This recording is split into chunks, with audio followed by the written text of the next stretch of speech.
Book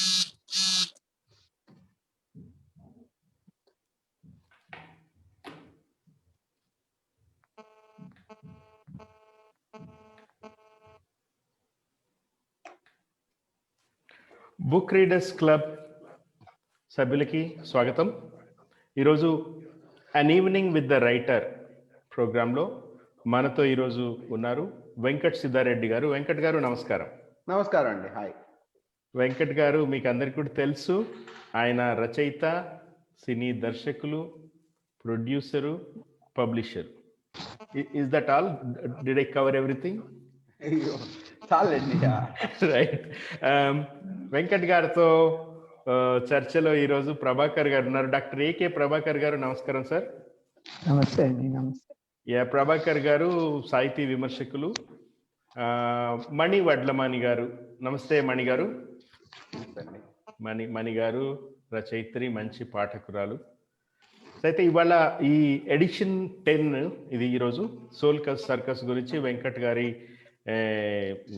సాహిత్యం గురించి, literary philosophy గురించి ఇంకా రకరకాలుగా మాట్లాడుతుంటారు. So I won't take much time. I will pass it on to you Mani గారు. Please continue. నమస్తే అండి. నమస్తే వెంకట్ గారు. నమస్తే madam. Nice to meet you here. Thank you. అయితే రచయితని మీరు ఒక స్టార్ లేదా సెలబ్రిటీగా చూడాలని అనుకున్నారు, నిజమేనా? ఆల్మోస్ట్ అలాంటిదే అండి. ఓకే.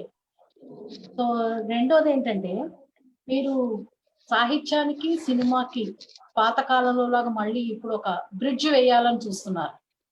నిజమే, అది కూడా. నిజమేనా? yes. రెండు.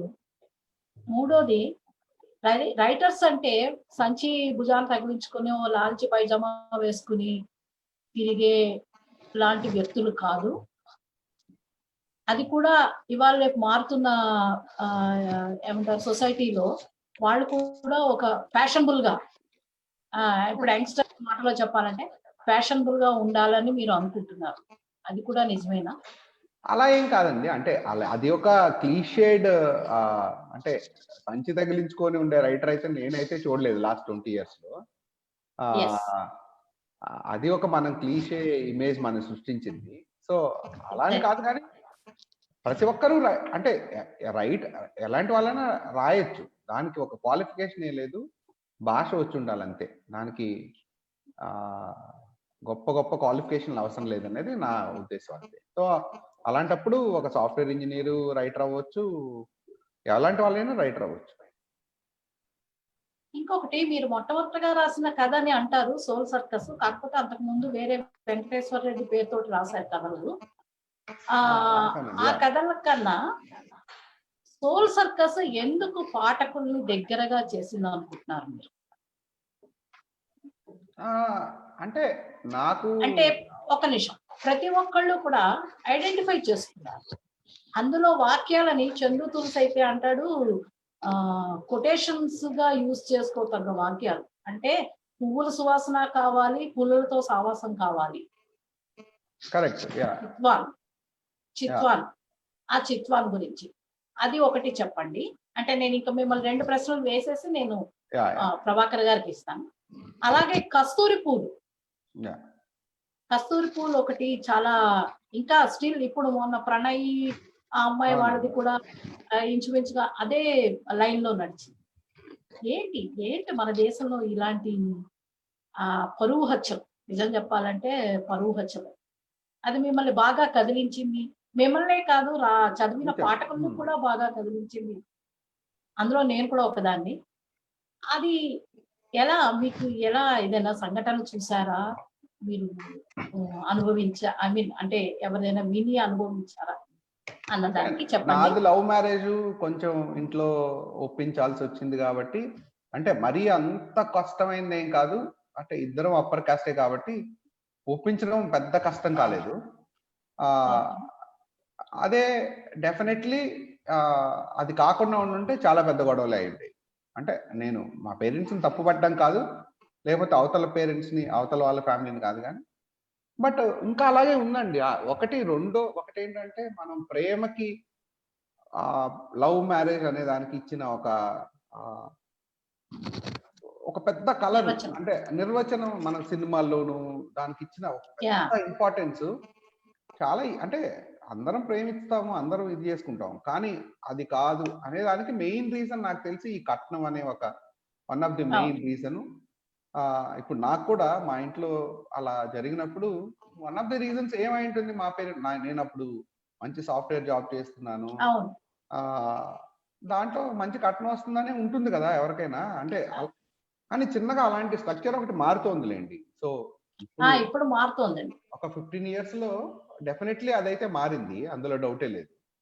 ఆ కొంత ఇప్పుడు మా ఇంట్లోనే నాది జరిగిన తర్వాత చాలా లవ్ మ్యారేజెస్ కి కొంత గర్వంగా చెప్పుకునే పరిస్థితి కూడా ఉంది. అవునండి. మా ఇప్పుడు ఆ మా వాళ్ళు లవ్ చేసుకొని పెళ్లి చేసుకుంటున్నారు అనేది అది కొంత మారుతోంది.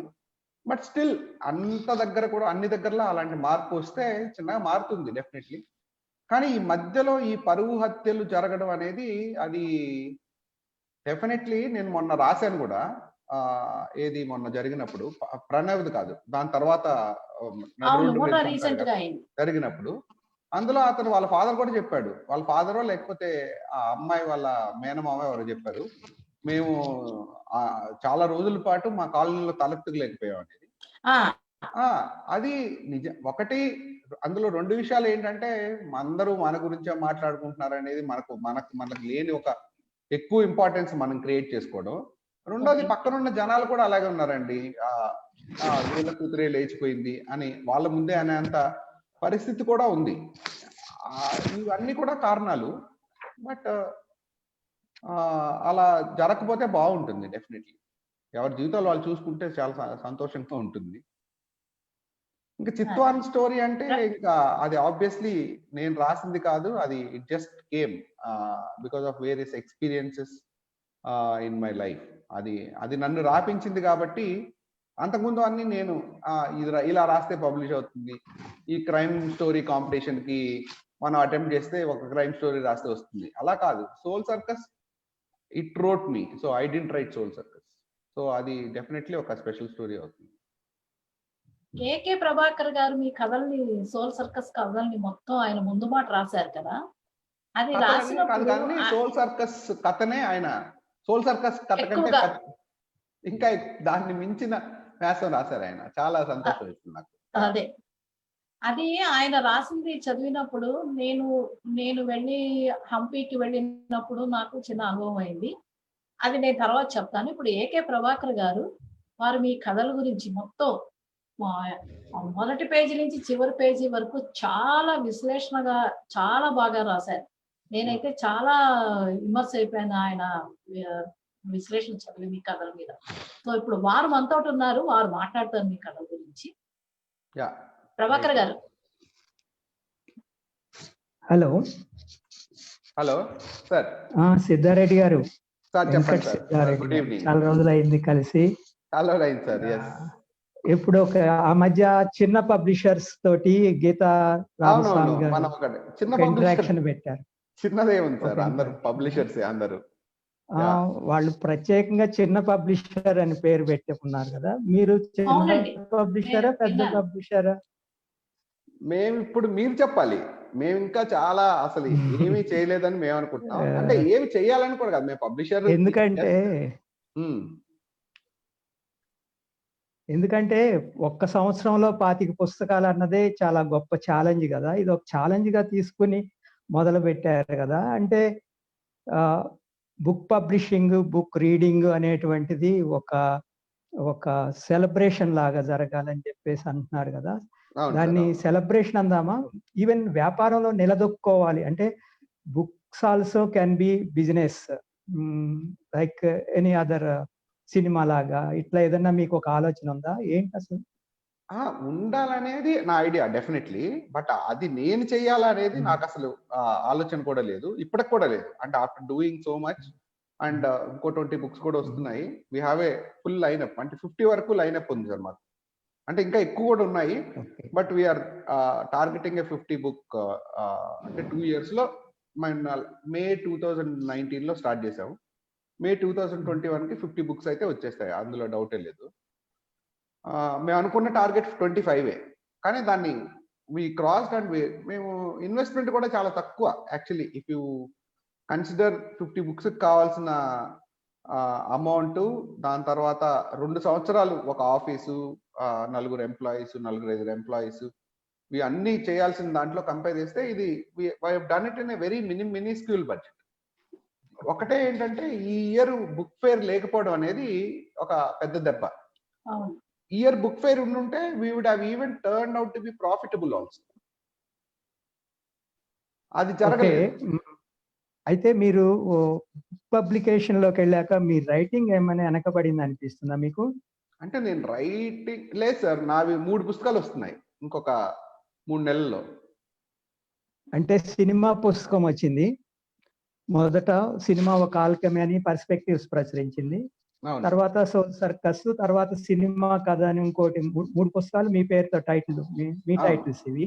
ఇంకో 3 మధ్యలో సంపాదకత్వాలు వహించారు, కొన్నిటికి సంపాదకత్వాలు వహించారు, సహ సంపాదకులుగా కొన్నిటికి ఉన్నారు. ఈ యాక్టివిటీ మీ సృజనాత్మక రచనని ఏమైనా దెబ్బతీసిందా? లేదు సార్, నేను అంటే మీరు సోల్ సర్కస్ కూడా చూసారంటే అదొక బర్స్ట్ ఆఫ్ టైంలోనే ఒక బర్స్ట్ గా రాసింది అంతే. అంటే ఎక్కువ రోజులు రాసినవి కూడా కాదు, ఒక maybe less than 1 year 1.5 years లో రాసిన కథలే అవన్నీ.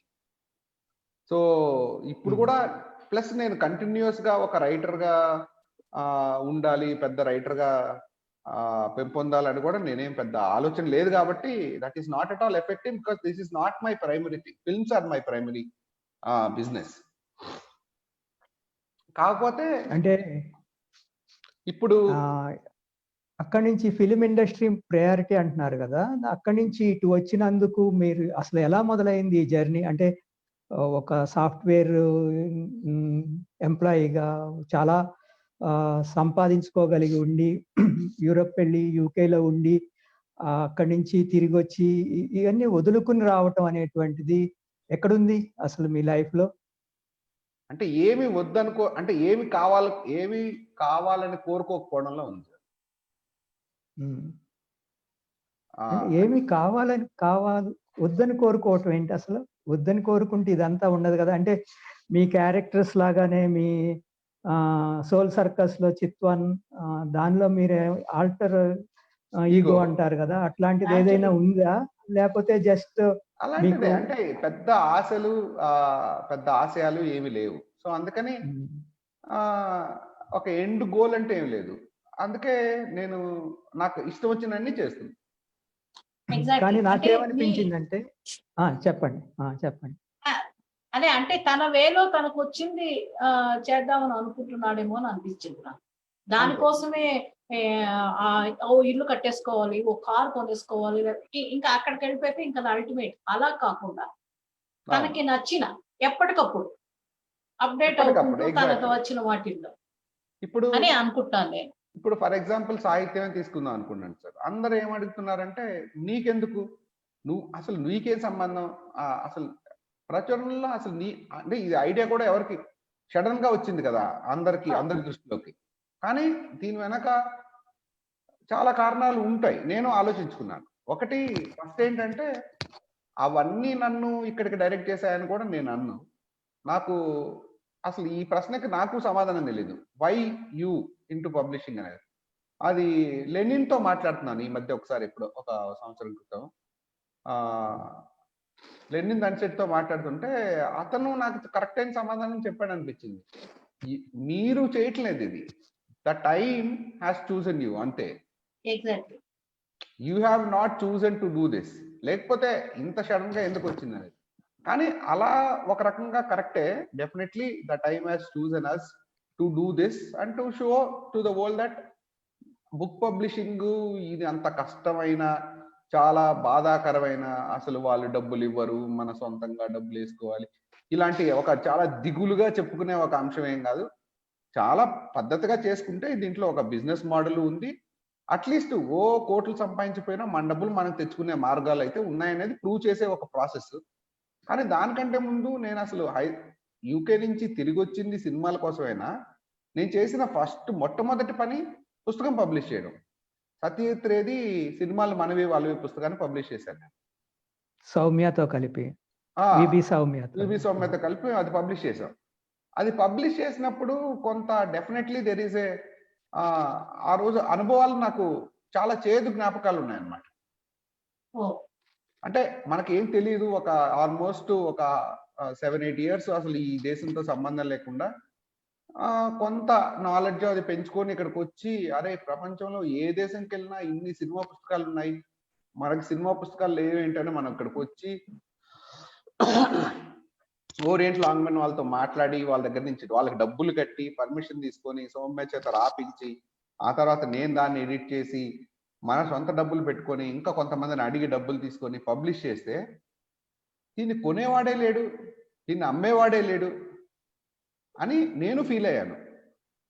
సరే అది అలా జరిగిపోయింది. సరే ఓహో ఇలా ఉంది పరిస్థితి అని వదిలేసుకున్నాం. కానీ ఆర్కే పర్స్పెక్టివ్స్ వాళ్ళు సినిమా కాల్కం వేసినప్పుడు మేబీ అప్పుడు మేము చేయాల్సింది చేయలేదని ఒక అది మిగిలిపోవడం వల్లేమో ఐ టుక్ ఇట్ చాలా అండర్ కరెంట్ గా లోపల ఉండడం ఉంటుంది. నేను అందుకే ఆర్కేతో చాలా ఛాలెంజింగ్ గా చెప్పా, నేను వారం రోజులు 1000 పుస్తకాలు అమ్ముతాను, మీకు ప్రాబ్లం అని.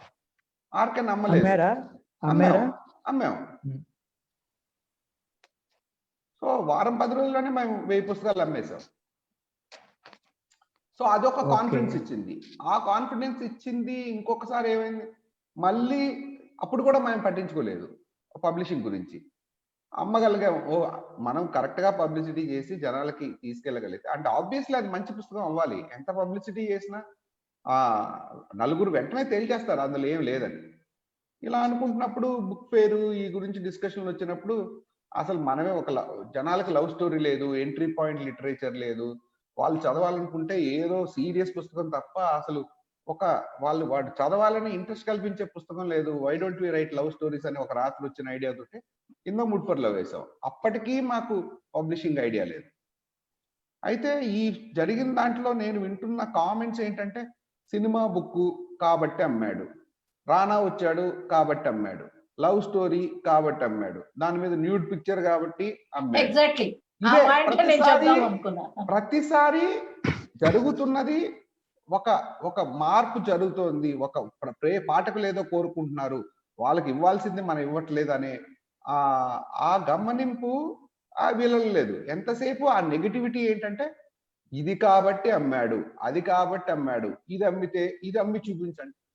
సరే ఒక రోజు రాత్రి అంటే ఏదైనా అమ్మగలవు అంటే ఓవర్ కాన్ఫిడెన్స్ కాదు, బట్ పుస్తకం కావాలి.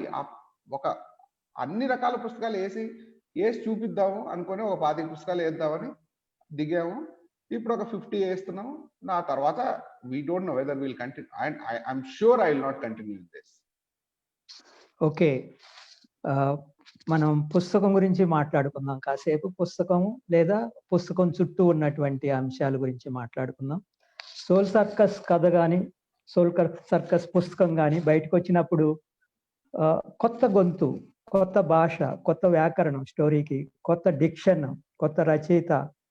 ఇది ఈ రచయిత పోస్ట్ లిబరలైజేషన్ లో పుట్టినటువంటి రచయిత, పూర్తి అత్యాధునిక మోడర్న్ లేదా పోస్ట్ మోడర్న్ రచయిత అనేటువంటి స్టాంపింగ్ జరిగింది. ఆ స్టాంపింగ్ జరిగేటువంటి క్రమంలో మీరు ఏమనుకున్నారా? అలాంటి స్టాంపింగ్ మీకు లాభిస్తుంది అనుకున్నారా, లేకపోతే అది ఒక అప్రిషియేషన్ అనుకున్నారా? Where do you stand? అంటే నాకు అసలు మొదట్లో అంటే అసలు సాహిత్యానికి అసలు సంబంధమే లేకుండా ఉన్నాను. సోల్ సర్కస్ కథ రాగానే అంటే అప్పటి వరకు నేను అంతకుముందు వెంకటేశ్వర రెడ్డి పేరుతో రాస్తున్నానని ఎవరికి తెలియదు. సరే చాలా మంది సినిమాల్లో ఉండడం వల్ల సాహిత్యం వాళ్ళతో పరిచయం ఉంది. సోల్ సర్కస్ వచ్చినప్పుడు నాకు ఒక వ్యక్తి మెసేజ్ పెట్టారు అనమాట ఫేస్బుక్ లో, ఇవన్నీ చూసి సంబరపడకు అని. ఆ రోజు నాకు అర్థమైంది ఏంటంటే, అతను పాపం చాలా బాధపడ్డాడు నేను సంబరపడుతున్నానని. ఇవన్నీ చూసి సంబరపడకు, నిన్ను ఇలాగే చేస్తారు అంటే అతనికి యాక్చువల్లీ ఉద్దేశం నేను సంబరపడుతున్నానని అతని బాధ యాక్చువల్లీ. పాజిటివ్ గా చెప్పారనమాట. సో నాకు ఇలాంటివి ఒక 2-3 సార్లు జరిగాక, అంటే ఒక్కొక్క రైటర్ ఏమో బాగా రాస్తున్నావు, కానీ కొంత స్ట్రక్చర్లోను వాటిలోనూ నా గైడెన్స్ తీసుకుంటే బాగుంటుంది, ఇలా నాకు మెంటార్గా ఉండడానికి ప్రయత్నం చేశారు. ఇలా కొన్ని జరిగాయి అనమాట. జరిగినప్పుడు నాకు ఓవరాల్గా అర్థమైంది ఏంటంటే, మనకు అప్రిషియేషన్ అయితే ఇక్కడ దొరికే అవకాశం చాలా తక్కువ from whom I expect. Maybe unexpected call. ఇప్పుడు ఏకే ప్రభాకర్ గారు నాకు అసలు అంతకుముందు పరిచయమే లేదు.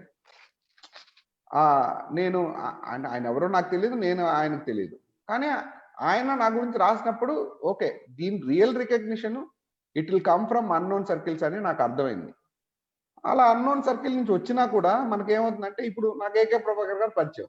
అలా అని నేను ఐ కాంట్ ఎక్స్పెక్ట్ నాది ఇంకో కథ గురించి కూడా ఆయన అలా రాస్తారని. అంటే దిస్ హోల్ ఎక్స్పెక్టేషన్, నేను ముందే చెప్పాను కదా, as a person it self చాలా లోయెస్ట్ ఎక్స్పెక్టేషన్స్ లో అబౌట్ ఎనీథింగ్ ఇన్ లైఫ్ బతుకుతున్నాను. కాబట్టి నాకు ఎవరు ఏమనుకుంటున్నారు అనేది పెద్ద అంటే బాధ కలిగించేది కానీ ఆనందం కలిగించే విషయం కాదు. చాలా న్యూట్రల్ గా ఓహో ఇలా అతను అనుకుంటున్నారు అని దాన్ని అంతే న్యూట్రల్ గా తీసుకునే శక్తి నాకుంది. సో కాబట్టి ప్లస్ నేను ఎందుకు రాస్తున్నానో కూడా తెలుసు. అంటే నేను ఆల్రెడీ నా ముందు మాటలో రాసుంటాను. హరుకి మురకామి ఎక్కడెక్కడో అమెరికాలో ఉండి రేమండ్ కార్వర్ని ట్రాన్స్లేట్ చేసి ఇవన్నీ చేస్తూ వచ్చిన అతను చాలాసార్లు జపనీస్ లిటరేచర్ చదువుతున్నప్పుడు నాకు ఇంగ్లీష్లో చదివిన కిక్ ఇందులో ఎందుకు రావట్లేదు అని he invented A way of writing. So నేను డెఫినెట్గా అలా నేనేం చేస్తున్నానో నాకు పూర్తిగా తెలుసు. నేను ఏ స్ట్రక్చర్, ఏ కథలో ఎందుకు ఏది రాశాను, ఏది ఏ స్ట్రక్చర్ వైజ్ రాశాను, దాన్ని ఎలా పాఠకుడు తీసుకోవాలనుకుంటున్నాడని కూడా నాకు తెలుసు. సో అందుకని నాకు దాని మీద పూర్తి అవగాహన ఉండడం వల్ల ఎవరో వచ్చి ఇది బాగా రాసేవన్నా నాకు సంతోషం ఏమి లేదు, ఎవరో వచ్చి అసలు మాకేం అర్థం కాలేదన్నా నాకు బాధ లేదు. ఎందుకంటే చాలా విషయాలు ఇప్పుడు వజామా షిమాషు కథలో ఎవరికి ఏం అర్థం కాకూడదనే రాశాను నేను. అది దాన్ని అర్థం చేసుకునే ప్రయత్నం కొంతమంది అయినా చేస్తారని రాశాను. సో ఈ స్టాంపింగ్ వాటి గురించి నాకు అసలు ఎటువంటి నేను అంటే పట్టింపు లేదు సార్. అది ఎగ్జాక్ట్లీ చెప్పాలంటే. Okay okay. కథ రాయటం ఒక కథలో మీరే అంటారు, కథ రాయటం ఒక బాధ్యత అంటారు మీరే. కథ చెప్పటం ఒక బాధ్యత అంటారు. అంతేకాదు ఇంకేమంటారంటే, తినటానికి తిండి, ఉండటానికి గూడు, కట్టుకోవటానికి బట్ట ఉంటే సరిపోదు, చెప్పుకోవటానికి కథలు కూడా కావాలి అన్నారు కదా. చెప్పుకోవటానికి కథలు ఉన్నటువంటి రోజుల నుంచి చెప్పుకోవటానికి కథలు లేని రోజుల్లోకి ఎందుకు వెళ్ళాము అనుకున్నారు అసలు మీరు? చెప్పుకోవటానికి కథలు ఉన్నాయి కదా, మన దగ్గర సాహిత్యంలో చాలా కథలు ఉన్నాయి, కథలు లేవు అని చెప్పేసి మీకు ఎందుకు అనిపించింది? ఇంకొక మాట కూడా అంటారు అక్కడే, ఏమంటారంటే ఇప్పుడు కథలో పరిష్కారాలు సూచించలేము. ఇవన్నీ మీ కామెంట్స్ కథ గురించి. కథ గురించి మీ కామెంట్స్. కథకి ముగింపు ఉంటుందా, కావాల్సిందల్లా కొనసాగింపే అంటున్నారు. ఇంకొక మాట కూడా అన్నారు ఏంటంటే, స్త్రీ పురుష సంబంధాలు, లేటెస్ట్ హెడ్లైన్స్, నీతి కథలు, ఆవు కథలు ఇలాంటివే కథా వస్తువుగా మారుస్తూ ఉంటాము. కానీ దానికంటే భిన్నంగా కథ రాయాలని మీరు అనుకుంటూ, అదే ఒక కాన్షియస్ ఎఫర్ట్ అయితే పెడుతున్నారు కదా, ఎందుకు అనిపించింది? ఓకే, మీరు ఒక కాన్షియస్ ఎఫర్ట్ కొత్త కథ రాయాలనుకుంటున్నారు, కానీ పాత కథల్ని ఇలా ఒక కోణం నుంచి పాత కథలన్నీ ఇలా ఉన్నాయి, ఆ ఊపులి కథలు అలా ఉన్నాయి అని ఎందుకు మీరు ఈ వ్యాఖ్యానం చేయాల్సి వచ్చింది? అంటే అప్పుడుకున్నటువంటి సాహిత్య వ్యవస్థ, కథా వ్యవస్థ అలా ఉందనుకుంటున్నారా? నా చుట్టూ ఉన్న ఒక వ్యవస్థ నేను చూసిన, నాకు తెలియకుండా ఎవరో ఇంకా గొప్ప కథలు రాసి, అంటే నేను it's not a sweeping statement about the entire history of Telugu literature, but నేను అబ్జర్వ్ చేసిన నా చుట్టూ ఉన్న వాళ్ళలో ఎస్పెషల్లీ ఇష్యూ బేస్డ్, ఇష్యూ ఉండకూడదని నేను అంటలేదు. అంటే ఇప్పుడు ఇది జరిగింది కథ రాయాలి, ఇది జరిగింది ఇది రాయాలి. లేకపోతే మనం ఇప్పుడు మన ఆఫీస్లో పనిచేసే సెక్యూరిటీ గార్డు ఉంటాడు, లేకపోతే మన ఆఫీస్లో పనిచేసే ఆఫీస్ బాయ్ ఉంటాడు. వాడిని మనం ఏమాత్రం ఒక గౌరవం, వాడికి ఇవ్వాల్సిన ఏ విధమైన రెస్పెక్ట్ మనం ఇవ్వము, కానీ మనం కథ మాత్రం రాస్తాం. ఒక సెక్యూరిటీ గార్డ్ బాధల గురించి. పాయింట్ అది. అలాంటి వాళ్ళని నేను చాలా మందిని చూశాను. అంటే అంత రాతలోనే చూపిస్తారు. కథ కోసం అంత నీచానికి దిగజారక్కర్లేదు అనేది. అంటే మనం బిలీవ్ చేసింది మనం 100% అవలంబిస్తామా, మేబీ అవ్వకపోవచ్చు, ఒక్కోసారి పాసిబుల్ కాకపోవచ్చు.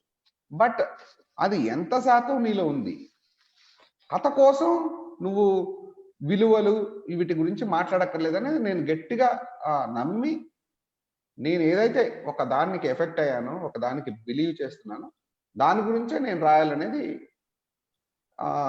దాని గురించి చేసిన ఒక వ్యాఖ్యానం అంతే. ఓకే. అయితే కథకుడికి, ముఖ్యంగా రచయితకి కావాల్సినటువంటి నిజాయితీ, విలువల పట్ల నిబద్ధత అనేటువంటి అంశాలను మీరు అంగీకరిస్తారు. తప్పకుండా అంగీకరిస్తున్నప్పుడు సామాజికమైనటువంటి అంశాలు కథలోకి సహజంగానే చొచ్చుకొస్తాయి కదా. చొచ్చుకు రాకూడదు అని చెప్పేసేటువంటి కామెంట్ కూడా మీ కథలో ఒక చోట నేను చెప్తాను, అది కూడా చదివి వినిపిస్తాను, మీకు గుర్తుంటుంది. కానీ రీడర్స్ కోసం ఒకసారి, శ్రోతల కోసం ఏమంటారంటే, ఒక కథ రాయటం అంటే వస్తువు, శిల్పము, సమస్య, పరిష్కారం, నిజాలు ఇవేవి కాదు, మోస్తున్న ఒక భారాన్ని కాసేపైనా దించి సేద తీరటం అని నాకు ఇప్పుడే అర్థమైంది. ఎప్పుడు అర్థమైంది మీకు ఇలా? అంటే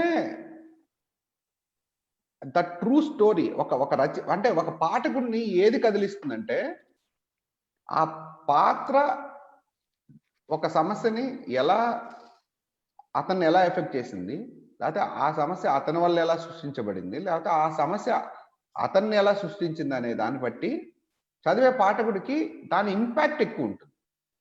అంతేకాని ఒక ఇష్యూ జరిగింది, ఆ ఇష్యూ గురించి కథ రాయాలి అని దాని గురించి వ్యాసం రాస్తే బాగుంటుంది. కానీ ఆ ఇష్యూని పాఠకుడు అంటే గుండెల్లోకి నిజంగా నెట్టబడేలాగా మనం రాయకపోతే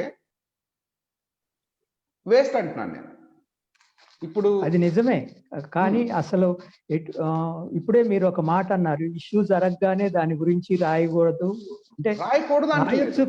రాయొచ్చు కానీ ఈ డిబేట్ మీరు రోహిత్ వేముల చచ్చిపోయినప్పుడు, రిసరెక్షన్ కథ రాసినప్పుడు, అలాగే సునీల్ కుమార్ అనేటువంటి ఆయన కథ రాసినప్పుడు బాగా డిబేట్ జరిగింది. అంటే ఒక సంఘటన జరగగానే దాని మీద ప్రతిస్పందనగా ఇన్సిడెంట్ కోసం వెయిట్ చేసి కథకులు కథ రాయటం, ఇదంతా. అంటే మీరు ఒక్కళ్ళే రాయలేదు. రోహిత్ వేముల చనిపోయిన తర్వాత అట్టాడు అప్పలనాయుడు గారు రాశారు, డాక్టర్ వి చంద్రశేఖరరావు రాశారు. కానీ సంఘటన దానికదే కథ అవుతుందని ఎవరు అనుకోరు, నిజమైన కథకులు ఎవరు అనుకోరు. దానికి కావలసినటువంటి అనేకమైనటువంటి శిల్ప రీత్యా చెప్పవలసినటువంటి పద్ధతిని ఆశ్రయించి దాన్ని కథగా మలచటం అనేటువంటి ఒక టెక్నిక్ ఉంటుంది. ఒక సంఘటనని కథగా తీసుకోవటం తప్పు కాదని మీరే అంటున్నారు. దాన్ని ఒక కథగా అంటే కథీకరించటం అంటే వాస్తవాన్ని సాహిత్య రూపం ధరించడానికి మీరు తీసుకునేటువంటి జాగ్రత్తలు ఏంటి? అంటే నేను ఆ పాత్రని ఎక్కువ చేస్తాను సార్. నేను మొత్తం సమాజానికి దాన్ని ఆపాదించను. స్వీపింగ్ స్టేట్మెంట్స్ ఉండవు. అంటే అతని ద్వారా ఒక గొప్ప సందేశం, ఒక పారాగ్రాఫ్ స్పీచ్లు అవి ఉండవు. ఆ పాత్ర ఎలా ఎఫెక్ట్ అయింది దాని నుంచి. ఎందుకంటే I will put that person. అంటే చదివేవాడు కూడా ఒకటే కదా, అందరు కలిసి చదువుకోరు కదా. సో ఒక సమాజం మొత్తం కలిసి చదవదు కదా, ఒక పర్సనే చదువుతాడు. అలా ఇండివిజువల్ పర్సన్స్ చదువుతున్నప్పుడు వాడికి ఎలా ఎఫెక్ట్ అవుతుంది అది.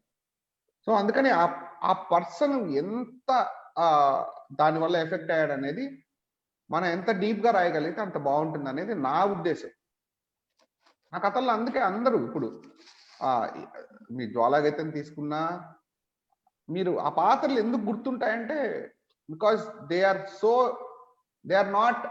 they don't represent a whole society. They have a very individual perspective about that entire problem.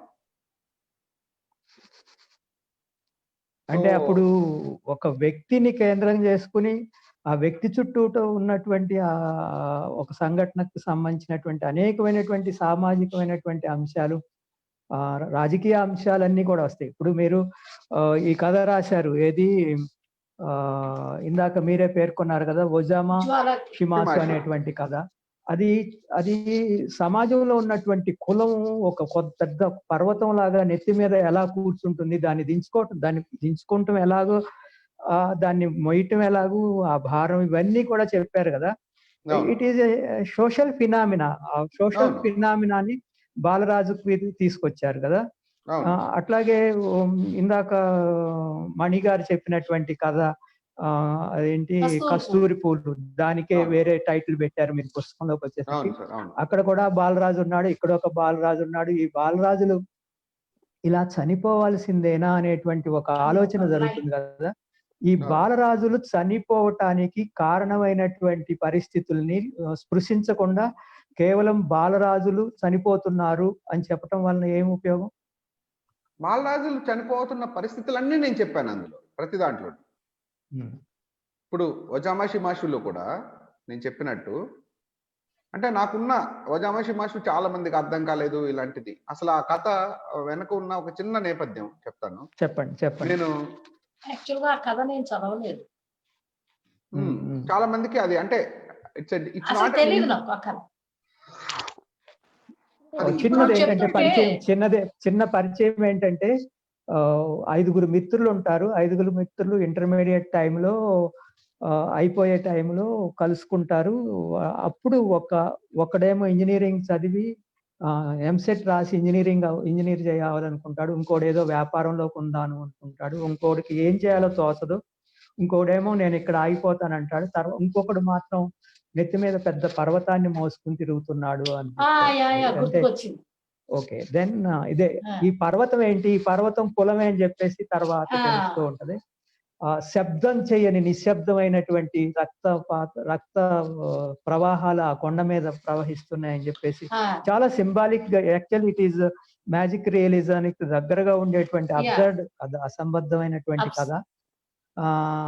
ఆ కథని చెప్పటంలో చాలా విషయాలు, అంటే సమాజం, ఒక ఊరు చూపిస్తాడు ఆయన. ఆ ఊరు చిత్రం ఏంటంటే, ఊరు మధ్యలో కొందరు ఉంటారు, ఊరికి ఎడం పక్కన కొందరు ఉంటారు, ఊరికి ఇసిరేసినట్లు కొందరు. అంటే ఒకే ఊర్లో ఇన్ని ఊళ్ళు ఉన్నాయి, అంటే ఒకే సమాజంలో ఇన్ని సమాజాలు ఉన్నాయి, అవి కులం పేరుతోటి విడిపోయి ఉన్నాయని చెప్పేసి చెప్పినటువంటి కథ. చాలా ఆలోచింపజేసేటువంటి కథ. గుర్తుకొచ్చిందండి నాకు. ఒక చిన్న ఐడియా ఏంటంటే, మాకు ఊర్లో పొలాలు ఉన్నాయి సార్. మా ఊర్లో పొలాలు ఉన్నాయి కాబట్టి నేను అప్పుడప్పుడు వెళ్తాను. ఏదో ఒక టైంలో నాకేం వద్దనుకున్నాను కాబట్టి, నాకు ఏదో ఒక టైంకి ఆ పొలాలు నాకు వస్తాయి కాబట్టి, నేను ఊరినే ఒక థాట్ కింద నేను చాలాసార్లు అంటుంటాను, ఆ పొలాలన్నీ నేను మా ఊరి దళితుకి ఇస్తాను, అలా ఏదో ఒక థాట్. వాళ్ళందరూ ఆ పొలాలు ఉన్నాయి కాబట్టి వాళ్ళు వచ్చి ఊర్లోనే ఉండొచ్చు, ఇది ఎందుకు జరగకూడదు అనే ఒక థాట్ ఎక్స్పెరిమెంట్ నాతో నేను చేసుకుంటూ ఉంటాను. అలాగే నేను మా ఊరికి వెళ్ళినప్పుడు, మా ఊరు చాలా రిమోట్ పల్లెటూరు. మా బస్సు టౌన్ నుంచి ఊరికి వెళ్తున్నప్పుడు ఫస్ట్ ఒక బోర్డు వస్తుంది, ఎస్టీ కాలనీ. దాని తర్వాత మా ఊరి పేరు ఎస్టీ కాలనీ. దాని తర్వాత ఇంకొంచెం ఒక 1/2 కిలోమీటర్ వెళ్ళాక మా ఊరి పేరు కింద ఎస్సీ కాలనీ. ఆ తర్వాత ఇంకొక 1/2 కిలోమీటర్ వెళ్ళాక మా ఊరి పేరుతో ఉన్న బోర్డు వస్తుంది. ఈ బోర్డులు ఎవరు పెట్టారు? గవర్నమెంటే డబ్బులతోటే తయారు చేసి పెట్టింది. కాలనీలు కూడా గవర్నమెంటే కట్టింది కదా. వాళ్ళ కాలనీలు కూడా గవర్నమెంట్ అంత దూరంలో కట్టింది. నాకు ఎప్పటి నుంచో ఉన్న ఒక డౌట్ ఏంటి, నేను పెద్దగా రాజకీయాల వీటన్నిటిలో అంటే అంత ఇంట్రెస్ట్ లేదని కాదు, తెలీదు, మేబీ కొంచెం దూరంగానే ఉన్నాను. నేనేం పెద్ద రాజకీయ విశ్లేషకుడిని కాదు, అసలు జరుగుతుంది ఇలా ఎందుకు జరుగుతుందని. కానీ నాకు ఒక డౌట్ ఏంటంటే, చాలా ఇన్నోసెంట్ డౌట్, ప్రభుత్వమే ఈ పద్ధతి మొత్తాన్ని అంగీకరించి ఈ వాళ్ళే ఇది కాలనీ, ఇది ఊరు అని ప్రభుత్వం చెప్తుంది. వాళ్ళకి ఇల్లు కట్టించినప్పుడు అక్కడే కడుతుంది. అసలు ఆ ఊరు మధ్యలోనో లేకపోతే ఊరికి ఆనుకునో ఏ గుడి పక్కనో కట్టొచ్చు కదా. చాలా మా ఊర్లోనే చాలా ఖాళీ స్థలం ఉంది, అక్కడే వాళ్ళు కడితే డెఫినెట్లీ అక్కడ ఉండే అప్పర్ కాస్ట్ మిగతా కాస్ట్ వాళ్ళతో గొడవలు అవుతాయి ప్రభుత్వానికి. ఎందుకంటే ప్రభుత్వం ఊరుకోదు కదా, గవర్నమెంట్ కి అధికారం ఉంది కదా, ఒక జీవో పాస్ చేసి ఇంక నుంచి కాలనీలన్నీ అక్కడే కడతాము, అక్కడే ఊరు మధ్యలోనే ఉంటారు, మీరు ఉంటే ఉండండి, సస్తే సావండి అని చెప్పి పెడితే ఈ జనరేషన్ కాబట్టి 2 generations కి అందరూ కలిసి కలిసిపోయి ఇది ఒక అంటే నాకు తెలియదు, నేను చాలా యూటోపిక్ విజన్ ఏమో ఇది నాకు తెలియదు. అరే ఇంత సింపుల్ ప్రాబ్లమ్ ని ఎందుకు, ఇది సింపుల్ ప్రాబ్లం అంటలేదు, బట్ ఇలా ఎందుకు చేయట్లేదు, ఇలాంటి ఆలోచన ఎందుకు లేదు అని నాకు ఎఫెక్ట్ చేసి నేను ఆ కథను ఏమనుకున్నానంటే, అంటే ఇది చాలా కాంప్లెక్స్ ప్రాబ్లం, ఈ కులము ఇవన్నీ. సో దీన్ని బ్రేక్ చేయాలంటే ప్రతి ఊర్లోనూ ఇలాంటి, ఇప్పుడు సరే ఒక ఐడియల్ విలేజ్ ఉంది, ఒక ఐడియల్ విలేజ్ లో ఆ ఊర్లో వాళ్ళందరూ వాళ్ళే డిసైడ్ చేసుకొని అసలు వీళ్ళెందుకు దూరంగా ఉంటున్నారు, మనం ఎందుకు ఇక్కడ ఉంటున్నాము, మనందరం కలిసి బతుకుదామని వాళ్ళే ఒక సొసైటీ కింద ఫామ్ అయ్యి వాళ్ళందరూ కలిసి అక్కడ వాళ్ళని ఏకం చేసుకుంటే ఇలా ప్రతి ఊర్లోనూ మారుతూ వెళ్తే ఒక మేబీ 20 years లో 30 years లో ఇదంతా మారిపోతుంది కదా, లేకపోతే 100 years లో ఇదంతా మారుతుంది కదా, మనకి ఈ సిస్టమ్ పోతుంది కదా అని నాకు ఒక థాట్ వచ్చేది. సరే ఇదంతా అయిపోయింది, ఆ థాట్ తోటి నేను ఓజామషి మాషు రాసిన తర్వాత ఒక maybe 3 years back 4 years back ఇదంతా అయిపోయాక నేను 2 నెలల క్రితం నేను మా ఊరికి వెళ్ళాను. మళ్ళీ 2 నెలల క్రితం మా ఊరికి వెళ్ళినప్పుడు మీరు ఒక గమనించిన మార్పు ఏంటంటే, నేను ఈ బోర్డ్స్ అన్ని నాకు చాలా ఇంట్రెస్ట్ ఉండేది. అరే గవర్నమెంటే ఎందుకు ఈ బోర్డ్స్ పెడుతోంది, గవర్నమెంటే రికగ్నైజ్ చేస్తోంది, అసలు ఇది చాలా పెద్ద తప్పు కదా, మన అంటరానితనం, అమానుషం, ఇలాంటి బోర్డులు కదా పెట్టాలి, మీరు అందరూ కలిసి ఉండండి, మీరు దూరంగా ఉండొద్దు, ఇలాంటి గవర్నమెంటే రికగ్నైజ్ చేసిన అని అనుకుంటున్నాను. నేను మహి మా ఊరికి వెళ్తున్నాము, ఏదో కజిన్ పెళ్లి ఉందని. నేను దగ్గర 25-30 విలేజెస్ చూసా, ఎక్కడైతే ఎస్సీ కాలనీ ఎస్టీ కాలనీ అని రాసి ఉన్నాయో బోర్డ్స్, ఆ బోర్డ్స్ అన్ని వాళ్ళు డెస్ట్రాయ్ చేస్తున్నారు. డెస్ట్రాయ్ అంటే అసలు ఎస్సీ కాలనీ అని రాసున్న దగ్గర బ్లాక్ తో పెయింట్ చేయడం, స్ట్రైక్ ఆఫ్ చేయడం కానీ, లేకపోతే వాటిని బోర్డుని ఇరిచేయడం కానీ, ఇది డెఫినెట్లీ ఈ 5 years లో జరిగిన ఒక చలనం. అంటే ఈ జనరేషన్ కుర్రవాళ్ళు అక్కడ కాలనీస్ లో ఉండేవాళ్ళు కానీ వాళ్ళు రియలైజ్ అయ్యి మమ్మల్ని ఎందుకు సపరేట్ గా చూస్తున్నారు అనే ఒక ధోరణి వాళ్ళలో, ఒక ఆలోచన వాళ్ళలో మొదలైంది. సో ఈ చేంజ్ నాకు చాలా సర్ప్రైజింగ్ గా, చాలా ఆనందంగా అనిపించింది. సో అది రాయడానికి నేను ఇంత ఒక సోషల్ ఇష్యూని ఈ బోర్డుల గురించి వీటి గురించి రాశాను అనుకోండి, మీరు నాతో మాట్లాడరు, నేను ఇక్కడ ఉండను ఈ సెషన్లో. అది మామూలు సాధారణమైన కథ అయి ఉండేది. అంటే ఒక్క నిమిషం నేను మిమ్మల్ని ఆపుతున్నాను. చాలా ప్రిమిటివ్ గా ఆలోచించేటువంటి రైటర్స్ ఎవరైనా, నిర్మాణం గురించి తెలియనటువంటి వాళ్ళు ఎవరైనా అలాంటి కథ రాయొచ్చేమో కానీ ఇలాగే రాయాలి ఈ కథని. అంటే మీరు ఇన్నోసెంట్ థాట్ ఒకటి వచ్చింది అన్నారు ఇందాక మాటల మధ్యలో.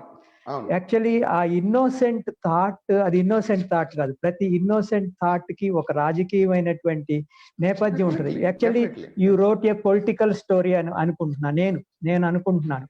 అండ్ చాలా కాషియస్ గా ఉన్నారు మీరు. పొలిటికల్ స్టోరీ రాసేటప్పుడు ఈ స్టోరీని ఈ నిర్మాణంలోకి తీసుకొస్తే బాగుంటుందని చెప్పేసి. అంటే ప్రతి రైటర్ కి తను ఎంచుకునేటువంటి సబ్జెక్ట్ కావచ్చు, ఎంచుకునేటువంటి శిల్పం కావచ్చు, దానికి ఒక సామాజికమైనటువంటి దృక్పథంతో ఆ పని చేస్తారు. ఒక ప్రాపంచికమైనటువంటి దృక్పథం ఉంటారు.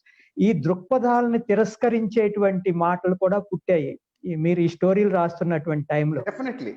అది తప్పు కదా అంటున్నాను. దాన్ని మీరు ఎలా స్వీకరిస్తారు? నేను ఎలా స్వీకరిస్తానంటే, ఆ దృక్పథాన్ని మేబీ తమ ఐడెంటిటీ కోసం యూజ్ చేస్తున్నారేమో అనేది. చాలా ఎవరో ఒకళ్ళిద్దరు చేస్తారు. వెంకట్ వాళ్ళని బ్యాడ్ ఎగ్జాంపుల్స్ అన్నాం, గుడ్ ఎగ్జాంపుల్స్ చాలా ఉన్నప్పుడు ఏమైందంటే దృక్పథాన్నే తిరస్కరించే స్థితికి కూడా ఈ డిబేట్ వెళ్ళింది. దాని గురించి నేను మాట్లాడుతున్నాను. నాకేంటంటే దృక్పథాన్ని స్వార్థ రాజకీయం కోసమో, కెరీర్ కోసం ఉపయోగించుకునేటువంటి వాళ్ళని ఎప్పుడు మనం అంగీకరించాల్సిన పని లేదు. నా ప్రాబ్లం కానీ ఇప్పుడు అదే. వాళ్ళను చూపించి దృక్పథాన్ని తిరస్కరించడం, అసలు సాహిత్యంలో దృక్పథాలు అవసరం లేదు, ఏదో ఇది తప్పు. ఒకవేళ సందేశం ఆటోమేటిక్ గా మీ కథ ద్వారా సందేశం ఆటోమేటిక్ గా అందింది, అట్లా అందాలి. అంటే దాన్ని బెస్ట్ స్టోరీ అంటాము ఆటోమేటిక్ గా. అంటే నాకేంటంటే ఒక ప్రాబ్లము అంటే ఇప్పుడు కథ సిరీస్ ఉంది. కథా సిరీస్ లో ఎప్పుడు నా కథ ఒక్కటి కూడా రాకపోవచ్చు. కథా సిరీస్ 30 సంవత్సరాల నుంచి వస్తున్నాయి, మీరు రాస్తుంది 5 సంవత్సరాల నుంచి వస్తాయేమో ముందు. నేనేమంటా అంటే నేను ఇప్పుడు నా దాంట్లో ఏ కథలైనా మీరు అనుకుంటున్న అన్ని దృక్పథాలు ఉన్నాయి, కానీ దాన్ని ఎఫెక్టివ్ గా చెప్పలేని కథలు వస్తున్నాయి, మీకు ఎఫెక్టివ్ గా చెప్పగలిగినవి రావట్లేదు. ఇవే ఎఫెక్ట్ ఈ కథలే నా కథలే ఎఫెక్టివ్ గా చెప్తాయని నేను అంటలేదు. ఇలా ఎఫెక్టివ్ గా చెప్పొచ్చు. ఇలా చెప్తే ఎక్కువ మంది హృదయాల్లోకి అది ఇంకుతుంది అనేది నా నమ్మకం. కథా సిరీస్ ఒక్కదాన్ని ఎగ్జాంపుల్ చెప్పలేము, ఎందుకంటే ప్రతిసారి ఏమవుతుందంటే సాహిత్య సమాజం ఆల్టర్నేటివ్స్ ఎత్తుక్కుంటుంది. కొత్త కథ 18 లో గానీ, కొత్త కథ 19 లో గానీ మీ కథలు ఆటోమేటిక్ గా చేరినాయి కదా, ఆ క్యాంప్ లో అటెండ్ అయ్యారు. అంటే నేనేం చెప్తున్నానంటే ఇటువంటిది ఏదైనా వచ్చినప్పుడు తప్పనిసరిగా సమాజం దానికి అదే ఆల్టర్నేటివ్ ఎంచుకుంటుంది అనమాట. సాహిత్య సమాజం కూడా అలాగే ఎంచుకుంటుంది కదా. కాబట్టి ఏంటంటే డెఫినెట్లీ ఒక ఆల్టర్నేట్ వాయిస్ లో ఈ కథలు చెప్పాలి. దృక్పథం వద్దు అని నేను దృక్పథాన్ని వేరే విధంగా చెప్పొచ్చు అనే ప్రయత్నమే నాది ఎప్పుడు. ఎందుకంటే లేకపోతే నేను ఎందుకు జ్వాలాగీతం రాస్తాను, నేను ఎందుకు కొజామాషి మాషు రాస్తాను, నేను ఎందుకు కాక్ అండ్ బుల్ స్టోరీ రాస్తాను? అదే అడగబోతున్నాను ఇప్పుడు నేను. మీరు అంటే ఒక దృక్పథంతో మీరు కథలు రాశారని చెప్పడానికి ఇవన్నీ ఎగ్జాంపుల్సే. దృక్పథమే కథ, దృక్పథం ఉండటం తప్పు అనేటువంటి వాళ్ళ గురించి మాట్లాడుతున్నాను. దృక్పథం దానికి అదే కథ అవదు. దృక్పథం దానికి అదే కథ అవదు. చాలా వరకు దృక్పథాన్నే కథగా దాన్నే టైటిల్ గా కూడా పెట్టుకున్న చాలా మంది ఉండొచ్చు. అవి పేలవమైనటువంటి సాహిత్య రూపాలు అనుకుందాం.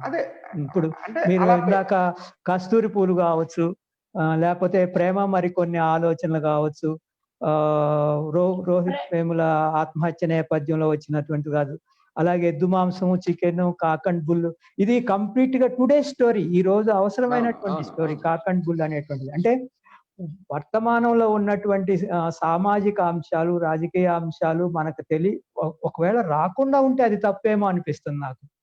అంటే మేబీ మీరు లవ్ స్టోరీస్ పబ్లిష్ చేసినప్పుడు ఇన్ని విషయాలు ఉండగా లవ్ స్టోరీస్ కి ఎందుకు వెళ్ళారనే ప్రశ్న కూడా కొంతమంది రైజ్ చేశారు. కానీ ప్రేమ చుట్టూ ఉండేటువంటి రాజకీయం కూడా అందులోకి తీసుకొచ్చారు, ప్రేమ చుట్టూ ఉండేటువంటి సామాజిక అంశాలు తీసుకొచ్చారు. ఇవి లోపించి కేవలం ప్రేమకు సంబంధించినటువంటి యూఫోరియా ఏదో అంటారు కదా, దాన్ని మాత్రమే ఫోకస్ చేస్తుంటే మీ స్టోరీలు ఎవరు కొనేవారు కూడా కాదేమో. అంటే పూర్వం అభిసారికలో పత్రికలో వచ్చినటువంటి స్టోరీలు లాగా ఎక్కడో పడేసి ఉండేవారు, ఆ కవర్ పేజ్ చూసి మరీ ముచ్చటపడి దాచుకునేవారేమో కానీ బహిరంగంగా మాట్లాడేవారు కాదు. ఆ స్టోరీస్ గురించి బహిరంగంగా మాట్లాడుతున్నారు అంటే ఆ స్టోరీస్ ప్రేమకు చుట్టూ ఉన్నటువంటి రాజకీయాలను మాట్లాడబట్టే అని చెప్పేసి అనుకుంటున్నాను నేను. మీరు అంగీకరిస్తారా ఈ విషయాలు? నేనేమన్నా అంటే నాకు యాక్చువల్లీ నా కథల్లో దృక్పథం ఉన్న కథలు రాయాలా లేదా అనేది నా ప్రశ్న ఎప్పుడు కాదు. నా ప్రశ్న ఎప్పుడు ఏంటంటే అవతల దృక్పథం ఉన్నవే కథలు అనేది నేను ఒప్పుకోను. రైట్. అది ఒక మాట అన్నారు మీరు, ది గేమ్స్ వి ప్లేలో మన సామర్థ్యానికి కల్పనకి మించిన ఎమోషన్స్ మనలో ఉండి ఉంటాయి, వాటిల్లో కొన్నిటిని మాత్రమే మనం ఇప్పటి వరకు నిర్వచించగలిగామేమో అన్నారు. చాలా మంచి మాట అన్నారు. మీరేమనుకుంటున్నారు, ఎన్నిటిని నిర్వచించగలిగారు మీ కథల ద్వారా ఏమైనా? ఎందుకంటే ఎప్పుడు చూసినా అర్థం కాలేదు జీవితానికి అర్థం లేదని త్రిపుర అన్నాడు, మీరేమో జీవితం అర్థం కాలేదు అంటున్నారు. అసలు మీ కథలన్నీ కూడా ప్రేమ, జీవితము, మృత్యువు, ఈ 3 అంశాల చుట్టూ తిరుగుతూ ఉన్నాయి. వీటిని అర్థం చేసుకునే జీవితానికి కావాల్సిన మూడు అంటే అదే అదే ఏం లేదు కదా. మనుషుల మధ్య ప్రేమ ఇది తప్పనిసరిగా it is a binding factor. It is కేవలం ప్రేమ అంటే స్త్రీ పురుషులకు సంబంధించినటువంటి అంశమే కాదు, ఇట్స్ ఎ బైండింగ్ ఫ్యాక్టర్. మీరేమనుకుంటున్నారు ఈ రోజున ఆఫ్టర్ సోల్ సర్కస్ తర్వాత 11 కథలు అందించిన తర్వాత మనం ఇప్పటి వరకు నిర్వచించగలిగామా లేదనుకుంటున్నారా? మీ కథల ద్వారా ఏమాత్రం నిర్వచించగలిగామా అనుకుంటున్నారు? అంటే అన్ని 10 కథలు ఒకటి సార్. నేను రాసిన లాస్ట్ స్టోరీ అంటే 42 శకలాలు, అలిఖిత నవలలోని 42 శకలాలు. దాంతో నేను ఐ హ్యావ్ అంటే ఎక్సెప్ట్ 90% నేను what I wanted to achieve as a writer. So అందుకని నాకు పెద్ద మళ్ళీ ఇంకా రాయాలనే ఎక్కువ ఆశ కూడా లేదు యాక్చువల్లీ. ఎందుకంటే that story is a Pinnacle of, అంటే నేను అనుకున్న దానికి, అంటే కథని చెప్పకూడదు, కథని అనుభవించాలి. ఎందుకంటే అది అంటే నాకు టైం లేకపోవడం అనేది చాలా పెద్ద ప్రాబ్లం. బికాస్ సాహిత్యం ఈజ్ వెరీ, అంటే ఒక 1% ఆఫ్ మై లైఫ్ లో నేను స్పెండ్ చేయగలను, మిగతా 99% ఐఎమ్ వెరీ బిజీ. సో అలాంటి టైంలో యాక్చువల్లీ 42 ఫ్రాగ్మెంట్స్ ఆఫ్ నవల్ నేను ఎలా రాద్దాం అనుకున్నానంటే, మీరు ఎక్కడైనా మొదలు పెట్టచ్చు. ఆ 42 శకలాలని మీరు 42 పేపర్ల మీద ప్రింట్ చేసుకొని జంబుల్ చేసుకొని చదువుకోవచ్చు. బట్ మీరు ఏ ఆర్డర్ లో చదివినా మీకు ఆ కథ మీకు అర్థమవుతుంది. కానీ ఆ కథ మీరు ఎవరికి చెప్పలేరు. అవును, ఇట్ కెనాట్ బి రీటోల్డ్. అనుభవించాలి. ఈ కథని మీకు అర్థమవుతుంది. ఆ కథ దేని గురించి, అది ఎవరి గురించి, వాళ్ళకి ఏం జరిగింది, వాళ్ళ కాన్ఫ్లిక్ట్ ఏంటి అనేది మీకు అర్థమవుతుంది. కానీ ఈ కథ మీరు ఎవరికి చెప్పలేరు. ఇది ఇటువంటి టెక్నిక్స్ మీరు పాటించడానికి, స్వీకరించడానికి మిమ్మల్ని ఎక్కడన్నా ఇన్ఫ్లుయెన్స్ చేసినటువంటి రైటర్స్ మేడం చెప్పండి. సార్ నేను యాక్చువల్లీ హార్లిక్స్ తాగలు తింటాను అంటాడు కదా, అలాగా అలానే ఏం కాదు కానీ, బట్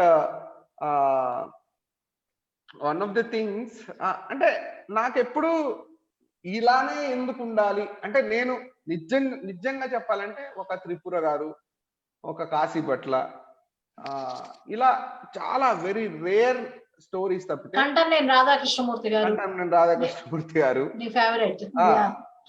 ఇలా తప్పితే నాకు మిగతా అంటే మీరు గొప్ప గొప్ప స్టోరీలు అనుకున్న వాళ్ళన్నిట్లో కూడా ఇదేంటి ఇంత గొప్ప స్టోరీ అన్నారు, ఇంత పేలవంగా ఎందుకు అంటే మొత్తం కథ కాదు, ఇక్కడ ఎక్కడో అరే ఈ మాట ఎలా అంటారు, ఇదే ఇలా ఎలా జరుగుతుంది అసలు అంటే అని నాకు పెద్ద పెద్ద డౌట్లు ఉన్నాయన్నమాట. అంటే ఇంక్లూడింగ్ ఎందుకు పడేస్తాను నాన్న, లేకపోతే పడవ ప్రయాణం, అసలు అదేంటి ఎందుకు పారేస్తాను నాన్న కదా కథ అనేది. నేను ఎప్పుడు ఆర్గ్యూ చేస్తాను అందరితోటే, అసలు ఆయన డబ్బులు పడేసుకున్నావా అని అడగడానికి అక్కడ ఛాన్సే లేదంటాను నేను. ఆ అబ్బాయి చేత ఆ ఒక బాగా గుండెలకి పిండేసే వాక్యం చెప్పించాలి కాబట్టి ఆయన అలా అడుగుతాడు, కానీ ఆయన అలాంటి మాట అడగడానికి అవకాశం లేదంటాను. సిమిలర్లీ పడవ ప్రయాణంలో ఏదో లాస్ట్ టైం ఏదో చెప్పినప్పుడు నన్ను అందరు తిట్టారు కూడా. పడవ ప్రయాణంలో కాస్తో కూసో నీకు కొంచెం ఒక పాయింట్ లో మనకి రంగి క్యారెక్టర్ కొంచెం అర్థమవుతుంది కూడా. అంటే అది ఆ ఇంటర్నేషనల్ అవార్డు వచ్చిందనే ఒక ఎక్కువ, కానీ ఆయన ఇంకా మంచి వేరే కథలు నాకు చాలా నచ్చాయి యాక్చువల్గా పడవ ప్రయాణమే బాగుంటుంది గాలివాన కథ కన్నా. అదే ఏవో ఇలాంటి కొన్ని విషయాలు నాకు ఇబ్బందికరంగా ఉన్నాయి, కానీ చెప్పొచ్చేది ఏంటంటే నాకు అంటే అరే ఇది చదివినప్పుడు ఇంక అసలు మనకు ఒక రకమైన భావావేశం వస్తుంది కదా, అవి చాలా తక్కువ సార్లు జరిగాయి. సో నేను రాసినప్పుడు అలాంటి భావావేశం కలిగించాలి అనేది నా మెయిన్ టార్గెట్ అన్నమాట. ఓకే, మరొక ప్రశ్న దీనికి సంబంధించినటువంటిదే, టెక్నిక్ కి సంబంధించినటువంటిదే. మీ కథల్లో you are a different writer, your stories are different అని చెప్పేసి ఒక చాలా గుర్తింపు వచ్చింది. నేను డిఫరెంట్ అనేటువంటి ఆలోచన మీకు మీ కథలు రాస్తున్నప్పుడు మీకు కాన్షియస్ గా ఉందేమో అని నాకు ఒక అనుమానం వచ్చింది. am I right? లేదు, నేను యాక్చువల్లీ సార్ అసలు చాలా అంటే పద్ధతి ప్లాను అసలు నాకు ఉండదు కథలు రాసేటప్పుడు. ఎందుకంటే జ్వాలాగి ఇప్పుడు సోల్ సర్కస్ అనుకోండి, నేను ఏదో రాస్తుంటే ఏదో సినిమా కథ వేరే వాళ్ళతో చాలా మందితో కూర్చొని రాస్తుంటే నా పెన్ను అలా రాసుకుంటూ వెళ్ళింది. రాయడం అంటే అంటే అప్పుడు నేను ఉన్న సైకలాజికల్ స్టేటస్ ఏదో ఒకటి. ఆ రోజు రాత్రి నేను సోల్ సర్కస్ రాసేసాను అంతే. సిమిలర్లీ జ్వాలా గీతం కార్లో వెళ్తుంటే ఏదో అల్లు అర్జున్ సినిమా ఏదో పాటలో అందులో ఒక పదం వస్తుంది జ్వాలా గీతం అని. అరే జ్వాలా గీతం అనే పదం అసలు ఎవ్వరు ఇంతవరకు వాడలేదు, ఇదే సినిమా నా కథ టైటిల్ అనుకున్నాను. అది అలా వెళ్ళిపోయింది అంతే ఇంకా అది. సో అలీకతనంలో 42 శకలాలు నేను ఇంకో కథ రాశాను యాక్చువల్లీ 11th స్టోరీ కింద. కాశీపట్ల వేణుగోపాల్ గారు అదే ఈ 10 కథలు ఆల్రెడీ పబ్లిష్ అయ్యాయి. నేను సోల్ సర్కస్ బుక్గా వస్తున్నప్పుడు ఈ 10 కథలు ఆల్రెడీ చదివిన వాళ్ళు ఎవరో ఉంటారు, వాళ్ళకి ఏంటి what is the value at the time giving. నేను ఒక కథ సర్ప్రైజింగ్ గా ఇద్దాము అని అనుకొని నేను ఒక కథ రాసి కాశీపట్ల గారికి ఇస్తే అన్నీ బాగున్నాయి సిద్ధారెడ్డి గారు, ఈ కథ మాత్రం నా వల్ల కాలేదన్నారు. నాకు చాలా అంటే ఒక రకమైన ఇది వచ్చి బుక్ పబ్లిషింగ్కి ఇచ్చేసాం కూడా ఆల్మోస్ట్. ఇంకో 2 రోజుల్లో పబ్లిషింగ్కి వెళ్ళాలి, అనౌన్స్ చేసేసాం. నేను వచ్చి కూర్చున్నాను, 3 రోజులు నేను డోర్ ఓపెన్ కూడా చేయలేదు. నేను ఓన్లీ ఫుడ్ కోసం తప్పితే మహి వచ్చి ఫుడ్ ఇచ్చేవాడు. నేను కూర్చొని అదొక ట్రాన్స్లో రాశాను. అంటే నేను డిఫరెంట్గా కాదు, చాలా కష్టపడి రాస్తాను ఒక డిఫరెంట్ స్టోరీ క్రియేట్ చేయడానికి. కాన్షియస్ ఎఫర్ట్ ఉంటుంది అనమాట. కాన్షియస్ ఎఫర్ట్ ఉంటుంది. ఇట్స్ నాట్ అబౌట్ ఒక కథ రాద్దాంలే అని కాదు. అంటే 42 శకలాల్లో నేను చెప్తున్నాను కదండి, అంటే ఏ story that cannot be retold. దానికి డిఫరెంట్ టెక్నిక్ కూడా. ఇప్పుడు అందులో ఒక మాట అంటారు మీరు, ఏంటంటే జ్ఞాపకాలు అజ్ఞాపకాలు కూడా. అవును. ఇది ఎక్కడంటే నాకు కాళిదాసు రాసినటువంటి అభిజ్ఞాన శాకుంతలంలో దుష్యంతుడు తచ్చేతస స్మరతి నూనం అబోధపూర్వం అంటాడు. అంటే జరగని విషయాలని గుర్తు తెచ్చుకోవడం. ఎగ్జాక్ట్లీ. అవును అవును. అది అంటే జరిగిన విషయాలు జరగని విషయాలు అంటే గతము వర్తమానము. ఈ గత వర్తమానాలని కొలైజ్ చేయటానికి మీరు ఎన్నుకున్నటువంటి టెక్నిక్ లో ఇది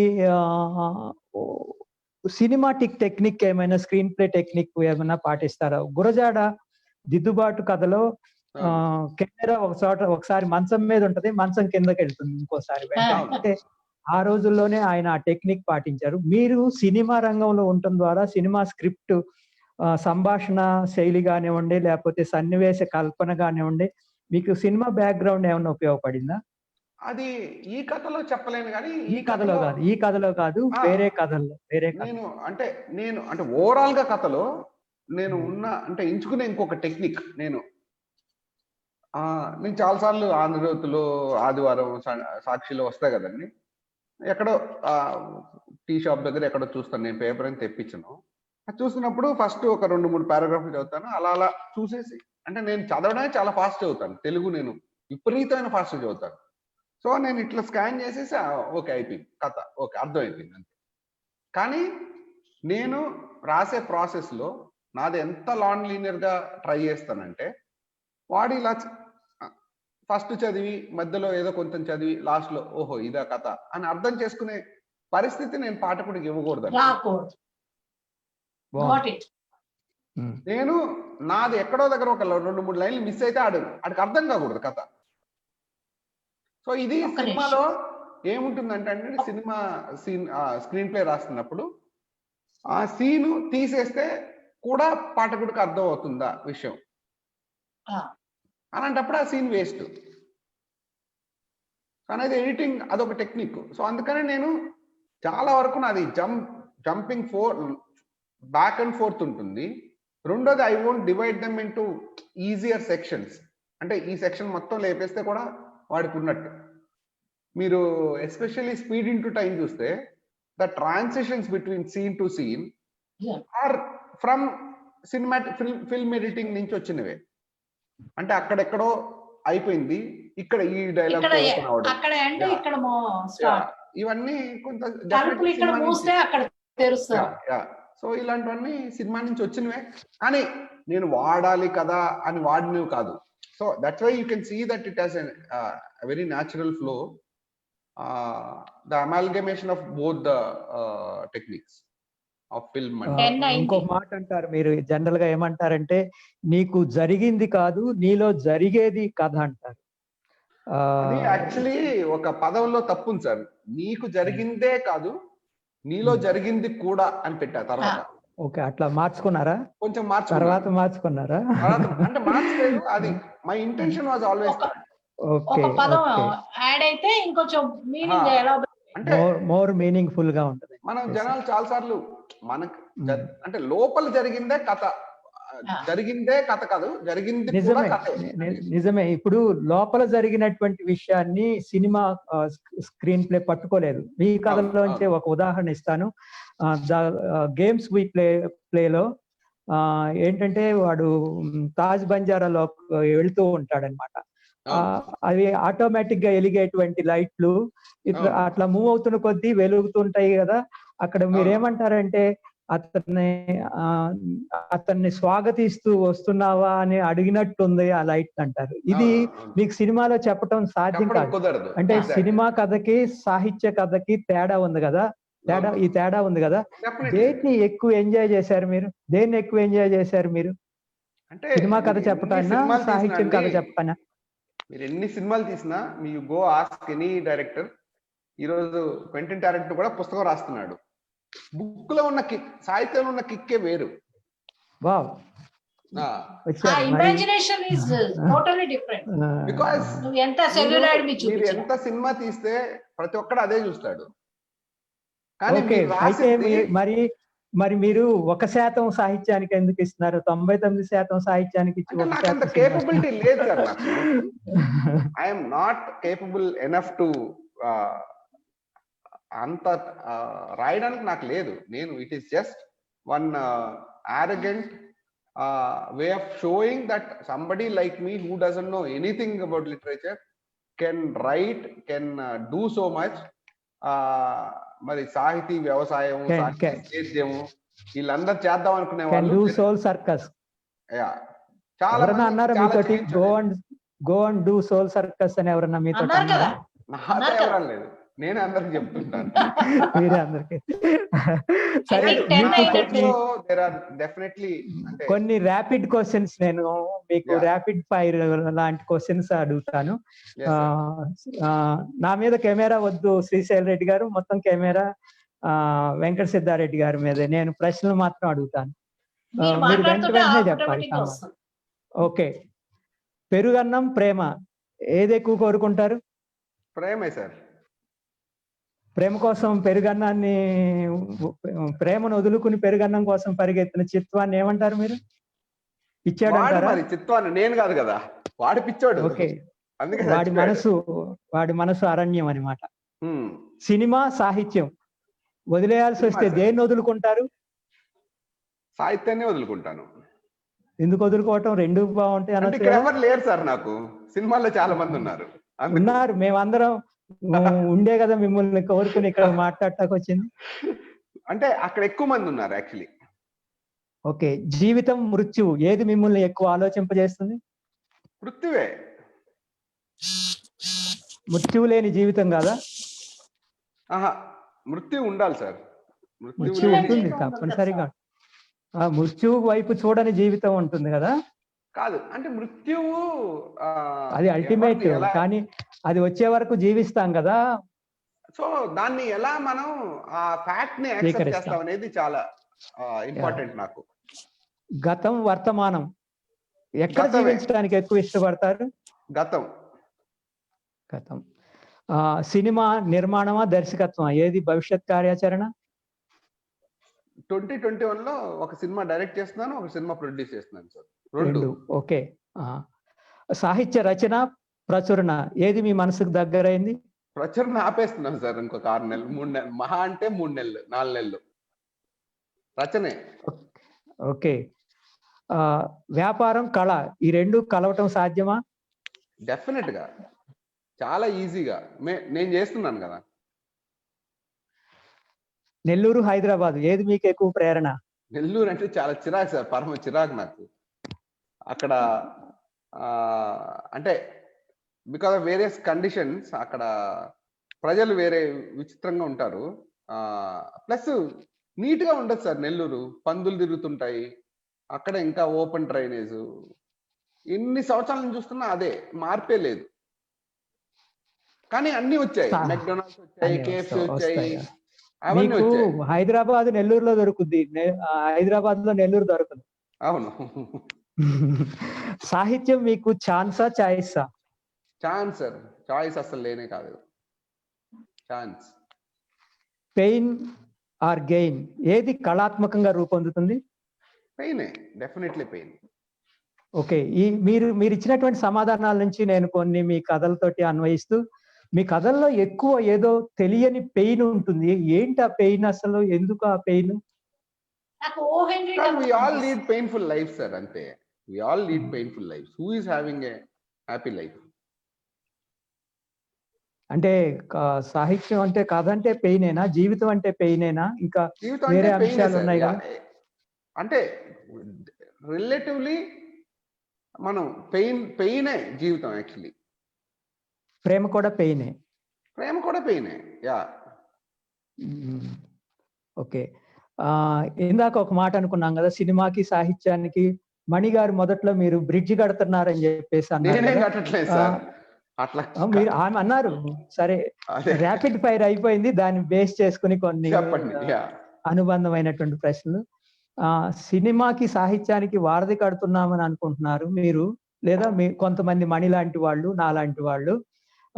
ఎవరైనా మిమ్మల్ని సినిమాకి సాహిత్యాన్ని వనరుగా వాడుకుంటున్నారు, ఈ వాడుకోవటం కోర్స్ లో పెట్టండి, వాడుకుంటున్నారని అంటే ఏమంటారు దానికి? వాళ్ళ సమాధానం? ప్రాబ్లం లేదు. అంటే నేను I have my own gains out of it. So వాళ్ళు నన్ను వాడుకుంటుంటే నేను వాళ్ళని వాడుకుంటున్నాను. So it's all give and take. Cinema మిమ్మల్ని వాడుకుంటుంది అంటలేదు. సినిమా వాళ్ళు సాహిత్యకారుల్ని వాడుకోవటానికి మీరు ఇన్స్ట్రుమెంట్ గా పనికి వస్తున్నారు. ఈ కామెంట్ ని మీరు ఎలా స్వీకరిస్తారు? అంటే ఎప్పుడు ఏమవుతుందంటే సినిమా డ్రై అయిపోయింది, అక్కడ టాలెంట్ లేవు అనేటువంటి పరిస్థితుల్లో మీరు అక్కడికి వెళ్ళి సాహిత్యంలో ఉన్నటువంటి టాలెంట్స్ ని సినిమాకి ట్రాన్స్ఫర్ చేస్తున్నారు. సప్లై, ఆ పదం బాగుంది. ఇప్పుడు సప్లై, అప్లై కాదు. తెలుగు సాహిత్యంలో ఉన్న ఒక పెద్దింటి అశోక్ కుమార్ కొంచెం తీవ్రంగా ప్రయత్నం చేస్తున్నారు. కదీర్ బాబు అప్పుడప్పుడు ఏదో కొన్ని సినిమాలకు రాస్తున్నారు. వీళ్ళు తప్ప ఇంకెవరున్నారు సార్? ఇప్పుడు నేను ఇంత డబ్బులు ఇస్తాను మీరు రాయండి అన్నా గానీ నేను ఒక్క సాహిత్యకారుని కూడా తీసుకోలేని పరిస్థితి ఉంది. సక్సెస్ అవ్వలేదా? ఎవరున్నారు సార్? ఎవరు లేరు. మనం ఏదో ఇప్పుడు మహా అంటే పెద్ద సక్సెస్ అంటే కొండ పొలం సినిమాగా వస్తుంది. సప్తభూమి ఒక మంచి వెబ్ సిరీస్ గా అయ్యే అవకాశం ఉంది. మంచి అంటే మనం ఎప్పుడు తెలుగులో మనం కని వినని ఎరుగని రేట్లలో కూడా ఆ బుక్ ని కొనడానికి రెడీగా ఉన్నారు చాలా మంది. సో అవి సక్సెస్లు. వాళ్ళని వాడుకుంటున్నారంటే వాళ్ళని, అందులో నాది పెద్ద పాత్ర ఏం లేదు, పరిచయం చేయడం ఇంతే. కానీ సో డిమాండ్ ఉంది రైటర్స్ కి. కానీ సాహిత్యం నుంచి ఎంతమంది ఇక్కడికి రావాలనుకుంటున్నారు నేను అంటలేదు, అందరికి రావాలని ఉంటుంది. లేదు, ఒకప్పుడు సినిమాకి సాహిత్యానికి బాగా లింక్ ఉండేది అంటే ప్రజానాట్య మండలి సినిమాకి ట్రావెల్ అయింది. ప్రతి నటుడు లేకపోతే నాటక ప్రయోక్త, నాటక రచయిత సినిమాకి ఉపయోగపడాలి, ఒకవేళ మ్యూజిక్ ఉంటే సినిమా కోసం అని ఆ ప్రయాణం ఎక్కువ జరిగింది. ఒకానొక స్టేజ్ లో ఏం జరిగిందంటే, నాకు బాగా గుర్తు, సినిమా రైటర్స్ అసోసియేషన్ మైసూరు, అది ఉంటది కదా, దక్షిణ భారత తెలుగు లాంగ్వేజెస్ వీళ్ళు ఉన్నారు కదా, వీళ్ళందరూ కలిసి తెలుగు యూనివర్సిటీ వీళ్ళు కలిసి ఒక సెమినార్ కండక్ట్ చేశారు. 2 days 3 days సెమినార్, నాకు కరెక్ట్ గుర్తులేదు. పరుచూరు గోపాలకృష్ణ గారు కూడా అప్పుడు చాలా యాక్టివ్ గా దాన్ని కండక్ట్ చేశారు. అప్పుడు మృణాలిని గారు ఒక బేసిక్ క్వశ్చన్ వేశారనమాట. సినిమా సాహిత్యకారుల వైపు చూసింది అప్పుడు కూడా. అప్పుడు ఆమె అన్నారు, అసలు సాహిత్యానికి మీకు ఏంటి సంబంధం అని అడిగారు, కళకి మీకు ఏంటి సంబంధం అని అడిగారు. ఇది చాలా బేసిక్ క్వశ్చన్ రైజ్ అయింది అక్కడ. అంటే కళకి సినిమాకి ఏమి సంబంధం లేదు. Cinema is an industry. సాహిత్యం కళ ఎందుకు అనుకుంటారు, సినిమా వ్యాపారం ఎందుకు అనుకుంటున్నారు అంటున్నాను. లేదంటే ఆ భ్రమే కదా మనకి ఇప్పుడు ప్రాబ్లం అంతా క్రియేట్ చేసింది అంటున్నాను. దీన్ని బ్రేక్ చేయడానికి మీ వైపు నుంచి ఎటువంటి కృషి జరుగుతుంది? దాన్ని సాహిత్యాన్ని సినిమాకి మదుపుగా చేస్తున్నారు అనేటువంటి మాటను మీరు ఎలా స్వీకరిస్తారు? అది నేను అడిగింది. అంత మదుపుగా చేసే అంత సాహిత్యం మన దగ్గర ఇప్పుడు ఏం లేదు. అది చాలా డ్యామేజింగ్ కదా ఆ మాట. అంటే సినిమా ఇండస్ట్రీలో ఉందా? సినిమా ఒట్టిపోయిన తర్వాత సాహిత్యం వైపు చూస్తుందని నేను అంటే లేదు. సాహిత్యంలో అసలు ఏం లేదు కాబట్టి సినిమా వాళ్ళు ఏం తీసుకోవట్లేదు అనేది ఇప్పుడున్న ఒక పరిస్థితి. అంటే ఇప్పుడు వస్తున్న సాహిత్యం, ఇప్పుడు వాళ్ళకి కావాల్సిన కంటెంపరీ లిటరేచర్ లో వాళ్ళకి ఏమి దొరకట్లేదు అనేది వాళ్ళ బాధ. సినిమా ఒట్టిపోయింది కాబట్టి ఇటు వస్తున్నారని వాళ్ళు ఎప్పుడు అనుకోవట్లేదు. అసలు సాహిత్యంలో తీసుకోవడానికి ఈ లాస్ట్ 10-20 years లో మాకు కనిపించిన గొప్ప సాహిత్యం ఏమీ లేదు. ఇప్పుడు వస్తోంది, ఇప్పుడు తీసుకుంటామని అనుకుంటున్నారు. ఓకే, అది వాళ్ళ అభిప్రాయం. వాళ్ళ అభిప్రాయం ఏంటంటే బ్రిడ్జ్ లేకపోయింది మేము వదిలేయడం వల్ల కాదు, లాస్ట్ 20 years లో అంత గొప్పగా సినిమా తీయగలిగే అంత సాహిత్యం ఏమీ రాలేదనేది వాళ్ళ అభిప్రాయం. అది నిజమే కావచ్చు. ఎందుకంటే సినిమా వాళ్ళకి ఉపయోగపడేటువంటి కమర్షియల్ అవుట్లుక్ తోటి సాహిత్యం రాలేదేమో కూడా. అదే డెఫినెట్లీ అది ఎందువల్ల జరిగిందో కూడా మీకు తెలుసు. ఇప్పుడు అంటే ఆ కొండపల్లం ఇంకో మార్పు కూడా జరిగింది. సినిమా కూడా ఓకే, అంత కమర్షియాలిటీ అవసరం లేదు, సాహిత్యంలో ఉన్న ఒక కథను తీసుకొని మనం దానికి కొంత కమర్షియల్ టచెస్ ఇచ్చి చేసుకోవచ్చు అనే మార్పు సినిమాలో కూడా జరిగింది. అంటే అప్పుడు ఓకే, ఆ కాంప్రమైజ్ అవ్వటంలో కళాత్మకమైనటువంటి సినిమా వస్తుంది, లేకపోతే అంత వ్యాపారాత్మకమైన. అంతేగాని మీరు అన్నట్టు మృణాలి గారు అన్నట్టు కళకి అంటే సాహిత్యం అంటే కళ, అది నేను అసలు ఒప్పుకోను. రెండు కళారూపాలే. రెండు ఇందులో కూడా వ్యాపారాత్మక నవలలో రాశారు కదా సార్. ఇందులో కూడా కమర్షియల్ నవల్స్ ఉంటాయి. కమర్షియల్ నవల్ తప్పు కాదు అంటున్నాను నేను. మణిగారు దాన్ని చంపేశాం కదా కమర్షియల్ నవల్ అనే దాన్ని. కమర్షియల్ నవల చచ్చిపోయింది ఆటోమేటిక్ గా, ఎవరు చంపరు, మనమే చంపేశాం సార్. మంచి సినిమా వచ్చినప్పుడు రీడర్స్ చదవకపోతే ఆటోమేటిక్ గా అదే చచ్చిపోయింది. మన రాయట్లే కదా సార్. ఎవరు రాస్తున్నారు చెప్పండి పోనీ. కమర్షియల్ వైబిలిటీ లేదనమాట అక్కడ, అందుకని వదిలేశారు సార్. ఈ రోజుకి ఎండమూరి వీరేంద్రనాథ్ గారివి ఎన్ని నవల్స్ అమ్ముడుపోతాయో నెలకు అడగండి.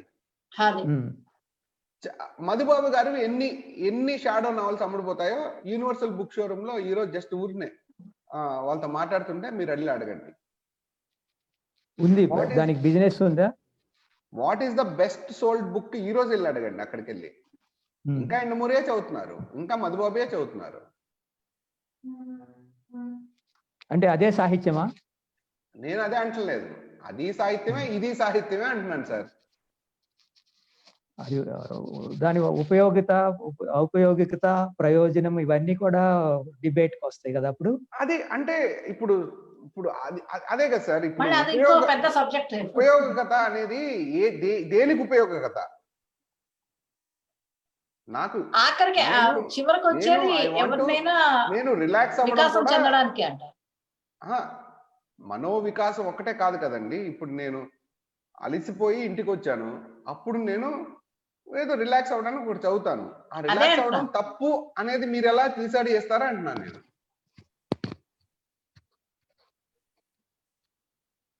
ఇంకొక ఇది మీరు మీ తరము అర్బనైజ్డ్ డిక్షన్ నే తీసుకొచ్చారు సాహిత్యంలోకి అంటున్నాం కదా. ఈ అర్బనైజ్డ్ డిక్షన్ రీడబిలిటీని పెంచింది అనుకున్నారా, ఇబ్బంది పెడుతుంది అనుకుంటున్నారా? డెఫినెట్లీ పెంచింది. నాకు నిన్న ఫేస్బుక్ లో ఎవరు చెప్పారు, language is also like a living organism అని. So it will keep evolving. ఇదే భాష అనుకొని ఉంటే అందరం ఇప్పుడు ఆ అశోకుడి శాసనాల మీద రాసిన భాష మాట్లాడుకుంటాం.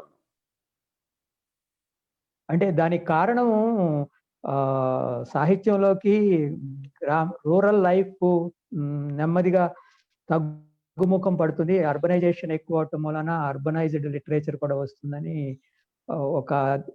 ఒక పరిశీలనగా భావించవచ్చా? లేదు సార్, ఇప్పుడు మా బాబాయ్ ఉంటారు. మా బాబాయ్ నాకు తెలిసి అసలు ఏం చదువుకోలేదు, మేబీ అసలు స్కూల్కి కూడా వెళ్ళి ఉంటాడు. ఆయన ఏదో జరిగింది గెట్ ఆన్ అయిపోతాంలే అంటాడు. ఆయన ఫర్ హిమ్ గెట్ ఆన్ అవ్వడం అనేది ఆ తెలుగే ఆయనకి. ఆయన అసలు ఏ అని రాయడం కూడా తెలియకపోవచ్చు నాకు తెలిసి. మా చిన్నాన్నకి, మా నాన్న తమ్ముడికి ఏముంది లేరా వాడు ఎట్లా గెట్ ఆన్ అయిపోతాడు అనేది. అది అతను వాడకూడదని ఎవరండి చెప్పేది అంటున్నాను నేను. హలో యా 10:30 అవుతుంది రిమైండర్. ఎక్కడ బ్రేక్ సార్, ఇప్పుడు మా చిన్నాన్న అర్బన్ కాదు, మా చిన్నాన్న అసలు చదువునే చదువుకోలేదు, అతనికి ఎలా రాయడం కూడా తెలియదు. అతను ఏముంది లేరా జరిగితే జరిగింది, ఏదో అలాగోలా గెట్ ఆన్ అయిపోతాం అంటారు. ఆయన గెట్ ఆన్ అయిపోతాము అనేది అతనికి ఎలా వచ్చింది అనేది నేను దాన్ని విశ్లేషించను. కానీ ఆయన అలా ఆ పదం వాడకుండా ఏదో ఎలాగో జరిగిపోతుంది లేరా అని వాడాలంటాను నేను. మాట్లాడతాం, ఇలాగలా జరిగిపోతుంది అంటాము, గెట్ ఆన్ అంటాము. అదే ఆయన అర్బనైజ్డ్ కాదు, ఆయనకు వచ్చింది ఆ పదం. సో అది వాడుకలోంచి వచ్చింది, ఆయనకు వచ్చిందంటే ఆయనకి ఎలాగో వాడుకలోంచి వచ్చింది, దాన్ని ఆయనలోంచి తీసేయలేమంటున్నాను నేను. సో నేను అవి కాదంటలేదు, అవి ఇప్పుడు బస్సు బదులు రైలు ఎక్కటము, రైలు బదులు ఇంకోటి ఇట్లా అనాలని నేనేం అంటలేదు. కాకపోతే ఏంటంటే too much of urbanised diction ఇబ్బందికరంగా పరిణమిస్తేమో, రీడర్స్ తగ్గిస్తుందేమో అని చెప్పేసి అంటున్నాను. అంటే నేను దాని గురించి అసలు వర్రీయే కాదు సార్, రీడర్స్ అసలు దాని గురించి ఇంకా అసలు వర్రీ లేదు. ఎందుకంటే అది సార్ వాటన్నిటి గురించి మనం ఎక్కువ వర్రీ అవ్వాల్సిన అవసరం లేదు అనుకుంటున్నాను. అంటే అలాంటి ఉన్నది డెఫినెట్ గా రిజెక్ట్ చేయబడుతుంది. ఓకే, దాదాపు చాలాసేపు మాట్లాడుకున్నాం, ఇంకా చాలా విషయాలు మాట్లాడుకోవచ్చు. ఎందుకంటే కథల్లోకి వెళ్తే చాలా విషయాలు దొరుకుతాయి అన్నమాట. ఓ హెన్రీ కథ కావచ్చు, లేకపోతే సోల్ సర్కస్ కావచ్చు, బాలరాజు మరణాలు కావచ్చు. ఈ చావులు చాలా డిస్టర్బ్ చేస్తాయి, మీ కథలో చాలా డిస్టర్బ్ చేస్తాయి. డిస్టర్బ్ చేసి మళ్ళీ ఒజామా షిమాసు అంటాం ఎందుకు, డిస్టర్బ్ చేయటం ఎందుకు?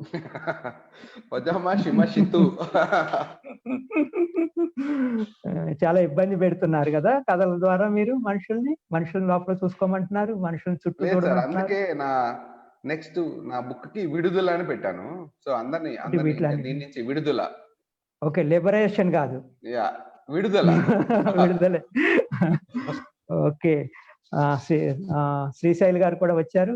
మణి గారు, మీరేమైనా మాట్లాడితే మనం శ్రీశైల్ గారికి హ్యాండ్ ఓవర్ చేస్తే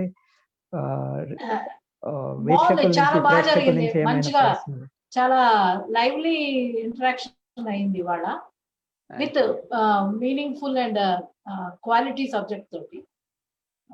very nice Siddha. Thank you sir. అయిపోయింది. యా, ఓకే వెంకట్ గారు సార్ చెప్పండి. Before we conclude in about 5 minutes కొన్ని రెస్పాన్సెస్ కూడా ఉన్నాయి ఫేస్బుక్ లైవ్ చూస్తున్న వాళ్ళు, అవి నేను చదువుతాను. కానీ బట్ దానికంటే ముందు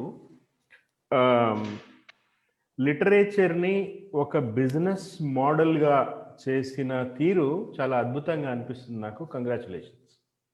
అంటే మేము ఇంకా దాని బిజినెస్ కింద చూడలేదు, ఇంకా మీరు చూడాలని అనుకుంటున్నాను. ప్రభాకర్ గారు పొడి చేస్తారేమో తెలియదు నన్ను, కానీ లేదు నాకు అంటే లేదు, నేను రీడర్ దగ్గరికి వెళ్ళటానికి ఎప్పుడు నేను సిద్ధం. ఎంత రీడర్ దగ్గరికి వెళ్తామో అంత బాగుంటది. అంటే రీడర్ ని ఒక ఏమందాము కస్టమర్ గా ట్రీట్ చేయటం అనేది అప్పుడు మాత్రమే, ఎందుకంటే ఏం లేదు. అప్పుడు రీడరు రచయితకి మధ్య అప్పుడు మాత్రమే సాహిత్యము బతుకుతుందని నా ఉద్దేశం. నేను ఇప్పుడు ఫర్ ఎగ్జాంపుల్ ఫార్మింగ్ ఉంది ప్రభాకర్ గారు. ఫార్మింగ్ మనము ఎంతసేపు అన్నదాత దేశానికి అన్నం పెట్టేవాడు అని ప్యాట్రనైజ్ చేస్తూ ఉండడం వల్ల, దివ్యాంగులు లాంటి పదజాలం వల్ల ఏమవుతుందంటే వాళ్ళకి న్యాయం చేయాల్సిన అవసరం లేకుండానే మనకు సౌదా చెప్పినట్టుగా అన్యాయ విఖ్యాతి మనకు వచ్చేస్తుంది, మనం ఏమి చేయక్కర్లేకుండా. సాహిత్యం కూడా నా ఉద్దేశంలో అది ఒక వయబుల్ మోడల్ కావాలి అనే, I think that's my view also. ఇందాక వెంకట్ గారు చెప్పిండ్రు ఎట్లాంటి పుస్తకాలు ఈరోజు అమ్ముతున్నారు. ఈరోజు కూడా మధుబాబు గారివి, ఎండమూరి గారివి చాలా హాట్ కేక్ లాగా పోతున్నాయి అన్నప్పుడు మీరు ఒక మాట అన్నారు, అంటే వాటి ఉపయోగికత అనేది. దానికి ఆయన వెంకట్ గారు కూడా సమాధానం చెప్పింది. కానీ అంటే హూ డిసైడ్స్ అనేది ఒక పాయింట్. అయితే నిజానికి చాలా లిటరేచర్ మీకు తెలుసు ప్రభాకర్ గారు, మీరు సౌదా నల్లగుర్రపు నాడకి ముందు మాట కూడా రాశారు మీరు. నాకు గుర్తొస్తుంది, మీరు సౌదా నల్లగుర్రపు నాడని స్టూడెంట్స్ కి 10,000 కాపీలు పంచి పెట్టారు.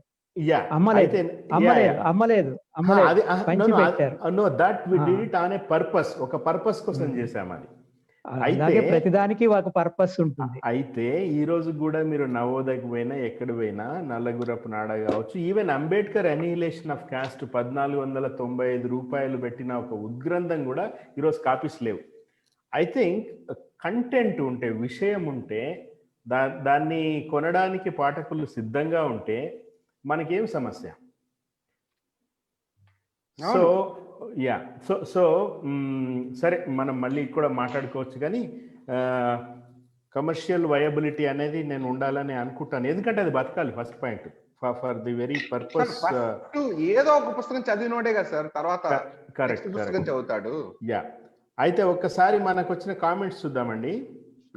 అందరు కూడా చాలా ఇది గ్రేట్ సెషన్. వెంకట్ గారు, ఏకే ప్రభాకర్ గారు. ప్రభాకర్ గారు ఉండండి, మీరు ఎందుకో డిసప్పియర్ అయిపోయారు. ఉంటాను. Yeah great session. Srinivas Murthy గారు అంటున్నారు గ్రేట్ సెషన్. రంజని గారి comment, commerce is a reality, many artist have that thing that commerce kills art. How will an artist pay his bills then? Good sales is necessary to sustain the health of the economy of any system. And I would antunaru, I would inka kuda, there was a very good essay I once read by J.K. Galbraith on the same, art and commerce. Quite frank answers by Venkat Siddhareddy antunaru Satish. And B.P. Padala, we are on the same page Venkat regarding popular fiction. So those are the comments, Venkat garu. Okay andi. చాలా మంది చూశారు. I thoroughly enjoyed. Prabhakar గారు, మణి గారు కూడా చాలా బాగా సెషన్ని నడిపించారు. Rapid fire కూడా నచ్చింది నాకు ప్రభాకర్ గారు. చాలా బాగుంది. యా, ప్రభాకర్ గారు ఇంత మోడర్న్ గా చేస్తారని అనుకోలేదు నేను. కాదు, యాక్చువల్ గా వన్ సైడెడ్ గా ఉండకూడదు, it should look A dialogue like అని చెప్పేసి నాకు అనిపించింది. అంటే రచయితతోటి అన్ ఈవినింగ్ విత్ రైటర్ అంటే ఆ రైటర్ ని మనం పిండుకోవాలి, ఆయన దగ్గర ఏముందో మనం పిండుకోవాలని నాకు అనిపించింది. రేరుగా దొరికే మనిషిని పట్టుకోవాలి, ఆయన లోపల ఏముందో, ఏం ఘర్షణ ఉందో, ఏం పెయిన్ ఉందో తెలుసుకోవాలి కదా. ఆ పెయిన్ ఆయన ఒక్కడే ఉంచుకోవట్లే, మనందరికీ పాస్ చేస్తున్నాడు, సమాజానికి పాస్ చేస్తున్నాడు తన పెయిన్. సమాజంలో ఉన్న పెయిన్ కూడా తను తీసుకుంటున్నాడు. సమాజంలో ఉన్న పెయిన్ తను తీసుకుని ఆ పెయిన్ మనకు పాస్ చేస్తున్నాడు. ఒక్కటి వెంకట్ గారు అట్లా అనిపించింది నాకు, అందుకనే ఆయనతోటి. జీవితం అంటే పెయిన్ అని మీరు అనడము అంటే ఓవర్ రొమాంటిసైజ్ చేసిరేమో అనిపించింది నాకు. అంటే ఇంకా జనరల్లీ ఇంకా ఏముంటుంది చెప్పండి, పెయిన్ తర్వాత అంటే మనం ఎక్సర్సైజ్ చేస్తాము బాగా బాడీ బిల్డ్ చేయడానికి, ఫస్ట్ ఆ పెయినే కదా ఉంటుంది. అంటే పర్సనలైజ్ చేయడం కాదు, కానీ అసలు నా జీవితంలో పెయిన్ అనేది లేదు. మరి పెయిన్ ఉంటుంది, దాన్ని మీరు ఎలా చూస్తారు అనేది అంటున్నాను. రైట్, ఓకే, అది right, fine. Thank you very much. Thank you for this opportunity. మీ ముగ్గురికి కూడా. ప్రభాకర్ గారు, so thank you very much sir. నేను మీతో అయ్యో సరదాగా కాసేపు మాట్లాడుకున్నాం, చాలా రోజులు అయింది చాలా కదా రోజులు అయింది. మాట్లాడుకుని. Yes, yes. థ్యాంక్ యూ కూర్చొని ఫోన్ లో మాట్లాడుకోవడం మాట్లాడుకోవాలి మనం ఇవన్నీ, ఫోన్ అవును, పబ్లిక్ లో అవును. మాట్లాడుకున్నాం అంతే. Oh, readers yes, club oh, yes. సభ్యులకు అందరికీ కూడా thank you so much. And వచ్చే వారం మరొక రైటర్తో మళ్ళీ మనం మాట్లాడుకుందాం. Thank you. Good night. Thank you అండి మణి గారు, Bye. శ్రీశైల్ గారు. Bye Thank bye you. Bye Good bye night. Bye Mani గారు, బాయ్ ప్రభాకర్ గారు. Bye. బాయ్ బాయ్ మణి గారు, bye Srisai. Thank you sir.